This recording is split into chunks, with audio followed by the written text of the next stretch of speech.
Hello friends, welcome to my YouTube channel. तो आज हम लोग बात करने जा रहे हैं ट्रिग्नोमेट्रिक इक्वेशन के कुछ इंपॉर्टेंट क्वेश्चन। ठीक है, तो बहुत दिनों से मेरा वीडियो नहीं आ रहा था, इसके लिए आपसे सॉरी कहता हूँ, क्योंकि थोड़ा सा टाइम नहीं मिल पा रहा था। कॉलेज जाना पड़ा, फिर उसके बाद फिर कॉलेज बंद हुआ, तो बीच में आप लोग जैसा कि जानते थे कि थर्ड वीक का थोड़ा सा पीक आया भी था, तो खैर वो कम हो गया। अब उससे कोई प्रॉब्लम नहीं है। तो अब जो है हम लोग क्या करेंगे, अपने वीडियोस को रेगुलर रखेंगे। ठीक है, और हमेशा रेगुलर रखने का कोशिश करेंगे, क्योंकि देखो अभी मैं जो हूँ वो 4th सेमेस्टर में, और यही मेरा लास्ट सेमेस्टर है, तो थोड़ा सा प्रॉब्लम आ सकता है। तो खैर हम कोशिश करेंगे कि रेगुलर जो है वो वीडियो आता रहे। ठीक है, और लास्ट टाइम में आप लोग जानते हैं थोड़ा सा प्लेसमेंट के टाइम थोड़ा सा दिक्कत होता है, तो अगर बीच में ऐसा कोई गैप भी आए तो कोई प्रॉब्लम नहीं है, हम लोग उसको मैनेज कर लेंगे। ठीक है, लेकिन वीडियो जो है वो रेगुलर आएगा ही आएगा। ठीक है, तो चलिए स्टार्ट करते हैं। तो जैसा हम लोग देखते हैं क्वेश्चन नंबर 1 क्या दिया है, find the values of theta which satisfy r sine theta is equal to 3 and r is equal to 4 into 1 plus sine theta, where theta जो है वो कहाँ से कहाँ बिलोंग कर रहा है, 0 से 2 के बीच में बिलोंग कर रहा है। यानी कि आपको यहाँ दिया हुआ है r sine theta is equal to 3 और r is equal to 4 into 1 plus sine theta. तो आपको सेम वही क्वेश्चन है। ठीक है, कि आपका थीटा मतलब कहाँ से कहाँ तक बिलोंग करता है। थीटा बिलोंग कर रहा है 0 से 2 के बीच, लेकिन उसमें कितना सॉल्यूशन मिलता है आपको। ठीक है, तो सिंपली हम लोग क्या करेंगे, यहाँ से आर का वैल्यू निकालेंगे। तो आर इज इक्वल टू क्या हो जाएगा, 3 बाई साइन थीटा। ठीक, और इसी को आर की जगह पुट कर देंगे। ठीक है, तो आर की जगह जब पुट करेंगे तो क्या हो जाएगा, 3 by sine theta is equal to 4 into 1 plus sine theta. Simple. अब देखो यहाँ से मेरा क्वाड्रेटिक फॉर्म बन जाएगा इसका, इस इक्वेशन का। तो देखो कुछ नहीं, आर तुमको सिर्फ परेशान करने के लिए दिया था, ऐसा कुछ नहीं है इस क्वेश्चन में दम। ठीक है, तो ये यहाँ आएगा साइन थीटा, इससे भी मल्टीप्लाई हो जाएगा, तो हम डायरेक्ट लिख दे, इसको इससे मल्टीप्लाई करेंगे, ये साइन थीटा यहाँ आ जाएगा, तो यहाँ 4 साइन थीटा हो जाएगा। 4 sine theta into 1 4 sine theta. उसी तरह इसको मल्टीप्लाई करेंगे तो ये हो जाएगा 4 साइन स्क्वायर थीटा। ठीक है, सिंपल क्वेश्चन था। अब देखो ये तुम्हारा बन गया क्वाड्रेटिक फॉर्म। ठीक है, तो 4 sine square theta plus 4 sine theta minus 3 is equal to 0। अब हम लोग क्या करेंगे, इसके मिडिल टर्म को स्प्लिट कर देंगे। हम लोग सीखे हैं सारा तरीका कैसे। अगर आप लोग अभी तक नहीं वीडियो मेरा वो देखे हो तो आप स्टार्टिंग वाला वीडियो देखो, ट्रिग्नोमेट्रिक इक्वेशन का सारा हम बताए थे, किस किस क्वेश्चन को किस किस मेथड से सॉल्व किया जाता है, वो हम लोग सारा डिस्कस कर चुके हैं। ठीक है, तो चलिए देखते हैं आगे। तो यहाँ पर ये तो अगर हम इसके मिडिल टर्म को ब्रेक करेंगे तो क्या हो जाएगा, 4 sine square theta plus 6 sign theta minus 2 sine theta. ये तो बताने की ज़रूरत नहीं है क्यों आया -3, ऐसे ही बता देते हैं। 6 माइनस 2 4, और 6 को -2 से मल्टीप्लाई करेंगे तो यहाँ आ जाएगा -12, जो कि हमको लगाना था। सिंपल, ये आप लोग 9th 10th में भी पढ़े होगे, बहुत बार यूज़ किए होगे। तो यहाँ से 4 साइन थीटा हम लोग क्या करेंगे, कॉमन ले लेंगे। तो साइन थीटा प्लस 4 नहीं 2। ठीक है, तो यहाँ 2 कॉमन ले लेंगे तो यहाँ 2 बच जाएगा, और यहाँ क्या बच जाएगा 3। अरे क्या गड़बड़ कर रहा है, चल सिर्फ यहाँ 3 बच जाएगा। ठीक, और यहाँ पर ये हम -1 कॉमन ले लेंगे तो यहाँ बच जाएगा 2 साइन थीटा प्लस 3। अब हम लोग जानते हैं कि 2 साइन थीटा -1, एक बार ये 0 होगा और एक बार ये 0 होगा, है कि नहीं। चाहे तो आप यहाँ से ये भी कॉमन ले सकते हो। चलो लिख ही देते हैं, जब इतना स्टेप लिखिए। हालांकि इसको इतना करने की ज़रूरत नहीं है। ठीक है, जब आप पूरा प्रैक्टिस कर लो, ऐसे जब भी स्टार्टिंग से पढ़ो ना, तो आप कोशिश करो कि सारा मेथड अप्लाई करें।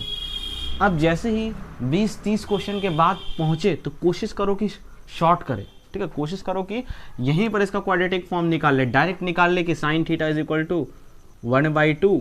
इतना लिखने की ज़रूरत ना पड़े। ठीक है, sine theta is equal to 1/2, एक बार ये निकलेगा और एक बार sine theta is equal to -3/2 निकलेगा। देखो हम डायरेक्ट निकालिए, इतना निकालने का कोई लफड़ा ही नहीं है। ठीक है, तो कोशिश करो कि जब प्रैक्टिस करो तो क्वेश्चन, यानी कि जब 30 क्वेश्चन बना लिए तो कोशिश करो कि शॉर्ट करके बनाना। मेरा कहने का यही सेंस है। ठीक है, कि जितना स्टेप आप बचा सको। तो यहाँ से 2 वैल्यू आया, देखो तुम खुद सॉल्व करोगे तो यही वैल्यू आएगा।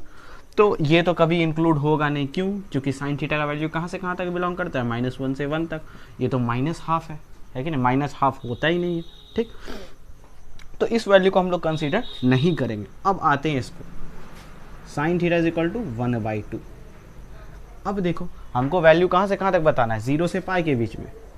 तो 0 यहाँ, सॉरी पाई नहीं 2 पाई, यानी कि एक पूरा राउंड में हमको बताना है, ठीक है। यहाँ तक, यहाँ से स्टार्ट करेंगे यहाँ तक कि हमको कहाँ कहाँ पर वैल्यू मिल रहा है। तो देखो सबसे पहला 1/2 कब मिलता है, π/6 में, फर्स्ट क्वाड्रेंट, ठीक है। फिर अगला यहाँ, ठीक है, यहाँ पर पाई माइनस π/6 पर मिलेगा, यानी कि 5π/6 पर मिलेगा। आप जनरली फॉर्मूला भी लगा सकते हो, ठीक है। यहाँ तो मिल नहीं सकता क्योंकि साइन यहाँ निगेटिव होता है, यहाँ भी साइन निगेटिव होता है। हम आपको बताएं trick, all student of 12th class, ठीक है। तो आप ऐसे भी याद रख सकते हो, देख रहे हो यहाँ साइन पॉजिटिव, यहाँ साइन, यहाँ सिर्फ टैन और कॉस पॉजिटिव, बाकी सारा क्या होता है, निगेटिव होता है। तो साइन हम लोग कंसिडर नहीं करेंगे। तो वैल्यू एक π/6 मिल रहा है और एक 5π/6, तो ये मेरा दोनों सॉल्यूशन होगा, ठीक है। तो आप देख लो कहाँ पर है, हाँ ऑप्शन ए।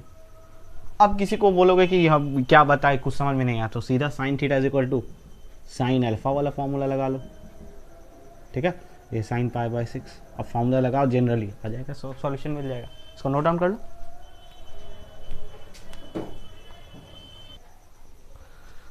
तो देखते हैं हम लोग क्वेश्चन नंबर 2 क्या दिया हुआ है। The number of solution of the equation 32 tan square x plus 32 to the power sec square x is equal to 81। जहाँ जो है x जो है वो बिलोंग कर रहा है 0 से π/4 में, यानी कि फर्स्ट क्वाड्रेंट में बिलोंग कर रहा है। तो देखो ये क्वेश्चन बहुत इंपॉर्टेंट है। तो यहाँ पर दिया हुआ 32 tan square x plus 32 sec square x। तो देखो इस टाइप का क्वेश्चन को हम लोग ऐसे ब्रेक कर सकते हैं। sec स्क्वायर x का फॉर्मूला क्या होता है, 1 + tan स्क्वायर x, बिल्कुल, ठीक है, इज इक्वल टू 81। और यहाँ पर हम लोग इसको ऐसे लिख सकते हैं 32 tan square x plus 32 to the power 1 into 32 to the power tan square x, बिल्कुल ऐसा लिख सकते हैं।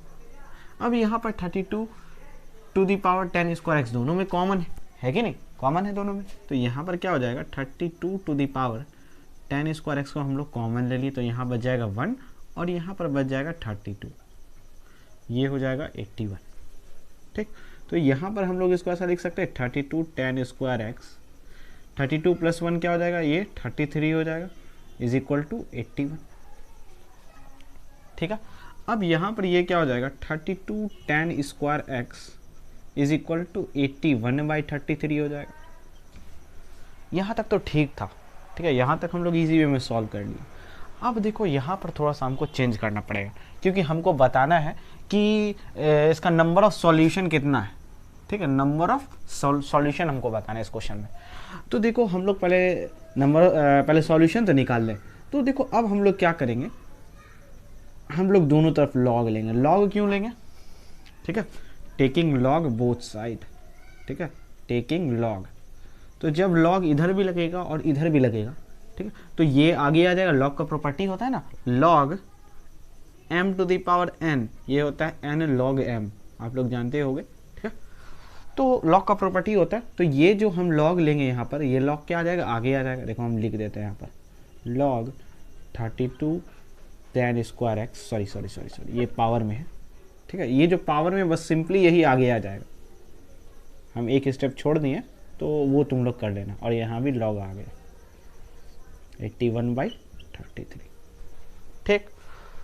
अब देखो ये तो पॉजिटिव है, ठीक है, और ये भी पॉजिटिव है। अब बोलोगे भैया कैसे पॉजिटिव है, तो देखो log 1 का वैल्यू होता है वो 0, ठीक है। फिर यहाँ से वैल्यू बढ़ते चला जाता है, जो भी वैल्यू सारा पॉजिटिव, ठीक है। तुम्हारा log 10 का वैल्यू क्या हो जाएगा, 1 हो जाएगा, ठीक है। ऐसे वैल्यू क्या होता है, बढ़ते जाता है, ठीक है। log का हमेशा क्या होगा, पॉजिटिव वैल्यू मिलते जाएगा, ठीक। तो इसको भी इससे डिवाइड करो तो भी तुमको पॉजिटिव मिलेगा, ठीक है। 2 पॉइंट समथिंग, तो log 2 पॉइंट समथिंग, यानी कि तुमको पॉजिटिव है, ये भी पॉजिटिव, ये भी पॉजिटिव, ठीक है, दोनों यहाँ से पॉजिटिव मिले, ठीक है। मान लो कोई कांस्टेंट मिला तुमको, जैसे log 1 का वैल्यू होता है, वैसे ये सारे का वैल्यू, यानी कि ये भी ओवरऑल तुमको इससे पॉजिटिव मिलेगा, कोई भी कांस्टेंट नंबर इससे ही पॉजिटिव मिलेगा। फिर इसको यहाँ लाओगे, वो भी डिवाइड, तो वो भी पॉजिटिव, यानी कि टोटल टर्म यहाँ से ओवरऑल क्या निकलेगा, तुम्हारा पॉजिटिव ही निकलेगा। तुम देख लो, तो tan स्क्वायर x से कोई कांस्टेंट निकल जाएगा। अब वो कांस्टेंट हम लोग सॉल्व करके नहीं देखेंगे, ठीक है, सॉल्व करेंगे तो बड़ा लंबा चल जाएगा, सॉल्व आपको करना भी नहीं है, ठीक है, उतना वैल्यू किसी को याद रहता भी नहीं। तो यहाँ से एक कांस्टेंट आएगा, क्या आएगा, कांस्टेंट, जो कि मेरा पॉजिटिव होगा। यहाँ से वैल्यू क्या आएगा, पॉजिटिव ही आएगा, ठीक है। तो वो पॉजिटिव वैल्यू ऑब्वियस है कि आएगा ही आएगा। अब tan square x is equal to some positive. अच्छा यहाँ स्क्वायर है तो दो वैल्यू निकल जाएगा, एक बार प्लस में और एक बार माइनस में, यानी कि एक बार टेन एक्स क्या पॉजिटिव निकलेगा और एक बार टेन एक्स जो है वो निगेटिव निकलेगा। बिल्कुल ऐसा होगा, ऐसा होगा ही होगा, ठीक है। तो अब यहाँ बात होता है एक पॉजिटिव और एक निगेटिव, यानी कि दो वैल्यू आया, कोई कांस्टेंट है उसका दो वैल्यू आया, ठीक है, एक पॉजिटिव और एक निगेटिव। तो अब हम लोग क्या करेंगे, अब हम लोग यहाँ देखेंगे, यहाँ x कहाँ से कहाँ तक बिलोंग कर रहा है, 0 से π/4 में, यानी कि फर्स्ट क्वाड्रेंट, यानी कि पॉजिटिव में। फर्स्ट क्वाड्रेंट में ऑब्वियस है सारा चीज़ पॉजिटिव, और यहाँ ये निगेटिव, तो निगेटिव हम लेंगे ही नहीं, हम क्या लेंगे पॉजिटिव। तो मेरा जो भी नंबर आएगा वो यहाँ पर मेरा आंसर हो जाएगा, क्योंकि ये भी पॉजिटिव है और ये कहाँ बिलोंग कर रहा है, ये फर्स्ट क्वाड्रेंट में ही बिलोंग कर रहा है, और यहाँ से भी हमको क्या मिला पॉजिटिव, तो मेरा आंसर यही हो जाएगा। क्योंकि अगर तुम ध्यान से देखोगे 10x का रेंज क्या होता है, -∞ से +∞, तो जो भी वैल्यू यहाँ है सारा रेंज में आएगा, ठीक है। तो तुम अगर ध्यान दो कि यहाँ से तुमको भी वैल्यू पॉजिटिव मिल रहा है, यहाँ से वैल्यू पॉजिटिव मिला, तो कोई एक तो सॉल्यूशन मिल रहा है ना, कोई यहाँ पर नंबर एक ही सॉल्यूशन मिल रहा है ना, तो नंबर ऑफ सॉल्यूशन यहाँ क्या हो जाएगा 1 हो जाएगा, क्योंकि यहाँ पॉजिटिव है, पॉजिटिव देखा ही था, ठीक है, समझे। नहीं आया तो फिर से इस वीडियो को देखो, आराम से क्लियर हो जाएगा, कुछ ज़्यादा है नहीं, हम लोग इसको सॉल्व नहीं कर सकते, ठीक है, इतना सॉल्व करके नहीं निकाल सकते हम लोग वैल्यू, ठीक। तो यहाँ पर नंबर ऑफ सॉल्यूशन मेरा 1 ही होगा, क्योंकि ये वैल्यू मिल रहा है, यहाँ पर कोई कांस्टेंट है पॉजिटिव की जगह पर, ठीक है, बस नोट कर लो।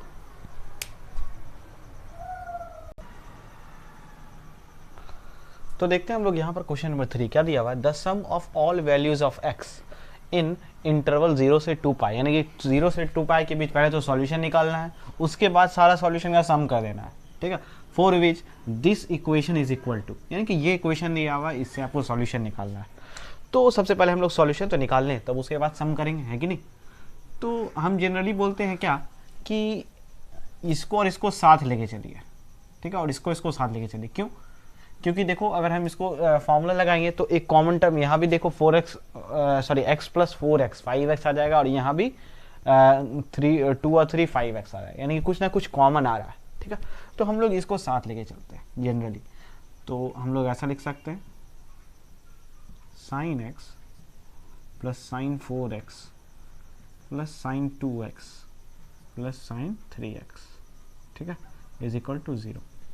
अब यहाँ पर हम लोग फॉर्मूला लगा देंगे, sin a + sin b, तो इसका फॉर्मूला क्या हो जाएगा 2 sin a + b/2, यानी कि 5x/2 है कि नहीं, इंटू cos a - b/2, यानी कि x - 4x, यानी कि 3x/2, और वैसे ही सेम इसका फॉर्मूला लगा दें तो क्या हो जाएगा 2 sin a + b/2, यानी कि 5x/2 into cos 2x - 3x, यानी कि x/2 इज इक्वल टू 0।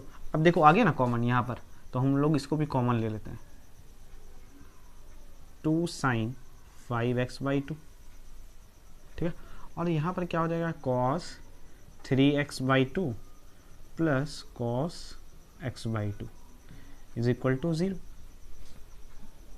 तो अब देखो यहाँ पर 2 sin 5x/2, अब यहाँ पर भी आ गया cos a + cos b, ये हम आपको बताया है, ये कौन सा मेथड है, ये कौन सा मेथड है, सम टू प्रोडक्ट फॉर्म है। ये क्वेश्चन देखते हुए आपको समझ में आ जाना चाहिए था, ठीक है, तभी हम ये फॉर्मूला अप्लाई कर रहे हैं। ये सारा मेथड हम लोग डिस्कस कर चुके हैं कि हर एक क्वेश्चन को कैसे सॉल्व करना है। आप प्लीज़ अगर नहीं देखे हो तो प्लीज़ उस वीडियो को जाकर के देखो, बहुत इंपॉर्टेंट वीडियो है, ठीक है। तो चलो यहाँ पर cos a + cos b का क्या फॉर्मूला हो गया, 2 cos a + b/2, यानी कि 3x 4x, यहाँ से 2, फिर 2 से 2 कट जाएगा, यानी कि cos x, clear, cos sorry, और यहाँ पे 2 2, यानी कि cos x/2, ठीक है, cos a - b/2, फॉर्मूला याद होगा, खुद से लगाओ, ठीक है। तो यहाँ पर क्या हो गया 2 sin 5x, यानी कि कांस्टेंट मेरा मिल गया, 2 2 = 4 मिल गया, और यहाँ इतना टर्म जो है ये प्रोडक्ट में सारा 0 के बराबर है। तो हम आपको बताए हैं, तो या तो ये 0 हो सकता है sin 5x/2।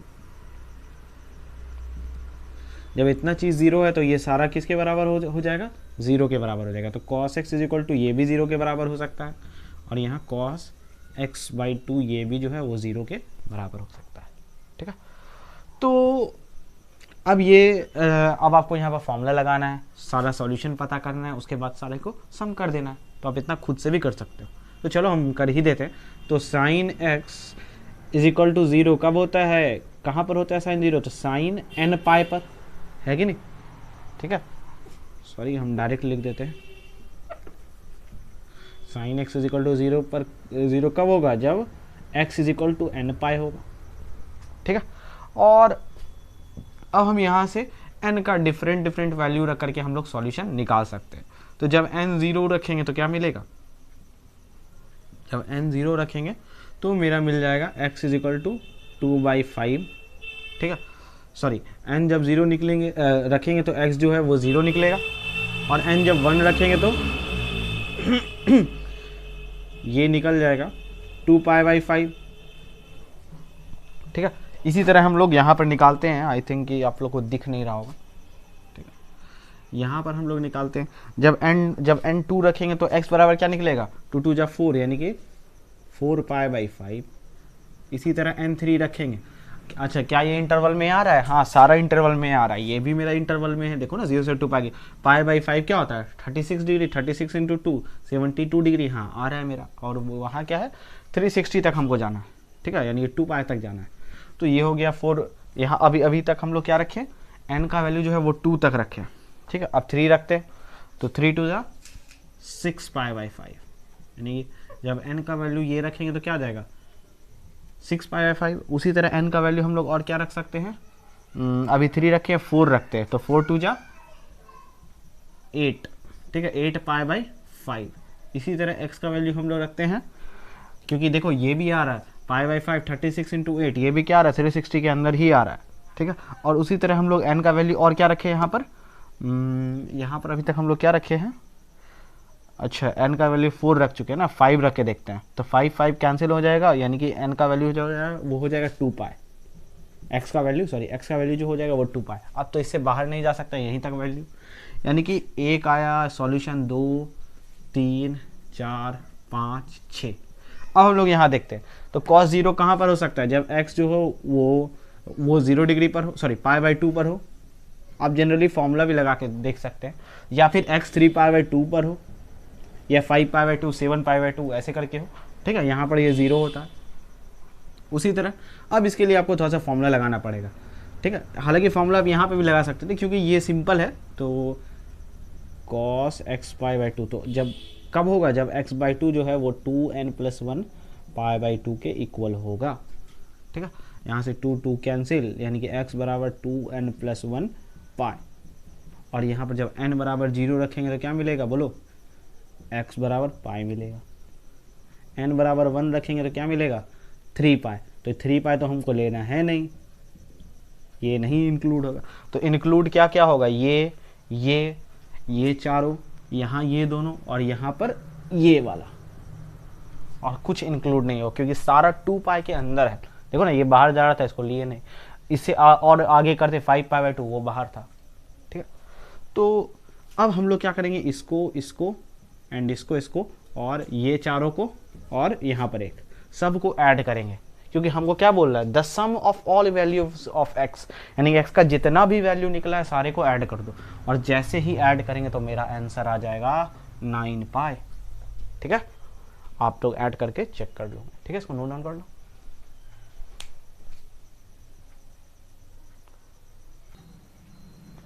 तो देखते हैं हम लोग क्वेश्चन नंबर 4। यहाँ क्या बोल रहा है, the number of solution of this equation. ये जो है यहाँ पर x जो है वो बिलोंग कर रहा है 0 से 4 पाई के बीच में। ठीक है, इज इक्वल टू, यानी कि हमको नंबर ऑफ सॉल्यूशन बताना है 11 7 9 और 5। तो देखो ये क्वेश्चन थोड़ा सा डिफरेंट है। ठीक है, हमको क्या करना पड़ता है ट्रिग्नोमेट्रिक इक्वेशन में कि क्वेश्चन का पैटर्न पता करना पड़ता है कि किस पैटर्न का, और जैसे वो पैटर्न पता चला हम आपको जो बताए हैं आपको जो जितना मेथड या पैटर्न, आप उस पैटर्न से उसको सॉल्व कर लेते हैं। तो ये थोड़ा सा डिफरेंट क्वेश्चन है, तो ध्यान से देखो। कि sine to the power 7x plus cos to the power 7x is equal to 1, ये 7 है, ठीक है, पावर 7 है। तो अब देखो यहाँ तुमको जनरली देखने से क्या लग रहा है कि क्या देख के तुम बता सकते हो, तो देखो देख के क्या बता सकते हो कि या तो ये 0 रहा होगा या तो ये 1 रहा होगा, तब ना ये इक्वेशन का वैल्यू 1 रहा होगा, ठीक है। 0 या नहीं समझो, ठीक है, मतलब ये टर्म है ही नहीं, यानी कि ये सॉरी, या फिर ऐसे समझो ये 0 रहा होगा ये 1 रहा होगा, पहला कंडीशन, ठीक है, पहला इसका फेज ये था। दूसरा फेज क्या हो सकता है, या तो ये 1 रहा होगा या तो ये 0 रहा होगा, ठीक है, और तो कुछ नहीं हो सकता है कि नहीं, क्योंकि 0 + 1 ही करेंगे तो भी 1 और 1 + 0 करेंगे तो ही 1 होगा, ठीक है। तो ये बड़ा सिंपल सॉल्यूशन है, इसको हम देख के बता सकते हैं, ठीक। तो अब यहाँ पर क्या है कि कभी सेम वैल्यू कभी नहीं रह सकता है, ठीक है, यहाँ पर सेम वैल्यू कभी भी नहीं रख सकता, क्योंकि अगर तुम ध्यान से देखो साइन x का रेंज क्या होता है, वो -1 से 1 के बीच में होता है, और कॉस x का भी रेंज क्या होता है, -1 से 1 के बीच में, यानी कि वैल्यू जब भी बिलोंग करेगा इसका इसी और इसी के बीच में, इसीलिए हम आपको 0 और 1 बताएं, ठीक है। ऐसा पॉसिबिलिटी है, ठीक है, -1, ठीक है, ऐसा कभी नहीं हो सकता। सॉरी, ये जो है जब भी बिलोंग करेगा वो कहाँ से, -1 से 1 के बीच में, और ये भी बिलोंग करेगा -1 से 1 के बीच में, ठीक है। तो इसका यही पॉसिबल सॉल्यूशन है, ये या तो ये 0 रहे या तो ये 1 रहे, या तो ये 1 रहे, यानी कि ये इन द सेंस ये 1, ठीक है, ये 1 रहे और ये 0 रहे, ठीक है। बस इसका यही दोनों पॉसिबिलिटी, और कोई पॉसिबिलिटी नहीं है, ठीक है। तो अब देखो आखिर ये सबसे पहले हम लोग बात करते हैं फर्स्ट वाले फेज का, ठीक है। तो ये 0 रहा, मान लो ये टर्म है ही नहीं, तो अभी ये क्या है, 1 के इक्वल है, कॉस, ठीक है, यानी कि कॉस x यहाँ किसके बराबर होगा, वो 1 के बराबर होगा, ये टर्म का हम बात कर रहे हैं, ठीक है, या तो cos x = 1 है, ठीक है। तो ये 1 कब हो सकता है, cos x, तो cos x जो 1 हो जाएगा वो x = n π पर होता है, सॉरी 2n π पर होता है, ठीक है, 2n π पर 1 होता है ना, ठीक है। देखो पावर से कंफ्यूज मत होना, वो पावर तुमको ऐसे ही दिया हुआ है, ठीक है, तो जब भी बिलोंग करेगा यही से यहाँ तक बिलोंग करेगा, बस ये तुम ध्यान में रखो, ठीक है, पावर से कोई ये नहीं है, ठीक, जब भी बिलोंग करेगा वो यहीं से यहीं तक बिलोंग करेगा। तो x = 2n π, ठीक, इसका सॉल्यूशन। अब हम लोग क्या करेंगे, यहाँ पर n का वैल्यू 0 रख के चेक करेंगे, तो 0 रखेंगे तो क्या मिलेगा, तो यहाँ से मिलेगा 0, और जब n का वैल्यू 1 रखेंगे तो क्या मिलेगा, ये n है, बेसिकली ये n है, और ये x का वैल्यू क्या मिल जाएगा हमको, ये 2π मिल जाएगा, ठीक। फिर उसी तरह x का वैल्यू 2 रखो तो क्या मिल जाएगा, x = 2 × 2 = 4π, ठीक है। तो यहाँ से मेरा 3 सॉल्यूशन नहीं मिलेगा, अब तो इसे आगे बढ़ नहीं सकते, तो पहला कंडीशन ये वाला हम लोग लेंगे। अब दूसरा कंडीशन क्या लेंगे, ये वाला लेंगे, ठीक है, ये वाला। तो दूसरा कंडीशन क्या, या तो ये टर्म हो ही ना, मतलब ये 0 हो, ठीक है, ये खत्म हो ही ना। अब बहुत लोग क्या करते हैं पता है, ऐसा गड़बड़ करते हैं कि इसको ले लिए 1 के इक्वल और इसको ले लेंगे 0 के इक्वल, ठीक है, नहीं, ऐसा नहीं होगा, समझो बात को, ठीक है। इसको 1 ले लिए और इधर वाले को 0 को इक्वल ले लेना, नहीं, तुमको सिर्फ जो 1 है ये टर्म नहीं है मान के चलो ऐसा, ठीक है, 0 है यानी खत्म ये टर्म, ठीक है, तभी ना ये पॉसिबिलिटी है 0 + 1 1, ठीक है, समझ रहे हो ना। तो अब यहाँ पर ऐसा गलती मत करना, और यहाँ पर क्या हो जाएगा sin x 1, तो sin x 1 क्या कब इक्वल होगा, तो जब x = क्या हो जाएगा 4n + 1 π/2, फॉर्मूला बताया था ये वाला, ठीक है। तो यहाँ भी जब n का वैल्यू 0 रखो तो क्या मिलेगा बोलो, x जो मिलेगा वो π/2 मिलेगा, और इसी तरह n का वैल्यू 1 रखेंगे तो क्या मिलेगा, 4 × 1 = 4, यानी कि x = 5 π/2 मिलेगा, ठीक है। अब इसी तरह हम लोग ये 3 रखेंगे तो क्या मिलेगा, सॉरी 2 रखेंगे तो 4 दूनी 8 9, यानी कि 9 π/2 ये बाहर जा रहा है, ठीक है, π/2 सिंपली ये बाहर जा रहा है, ठीक है, 9 π/2 तो हम लोग लेंगे नहीं, यानी कि अब सॉल्यूशन ये और ये, ठीक है। अब हमको क्या बताना है, कितना नंबर ऑफ सॉल्यूशन मिला है हमको, 2 यहाँ 3 यहाँ, यानी कि टोटल नंबर ऑफ सॉल्यूशन 5, तो ये क्वेश्चन ऐसे सॉल्व होगा, ठीक है, आंसर 5 होगा, इसका नोट डाउन कर लो।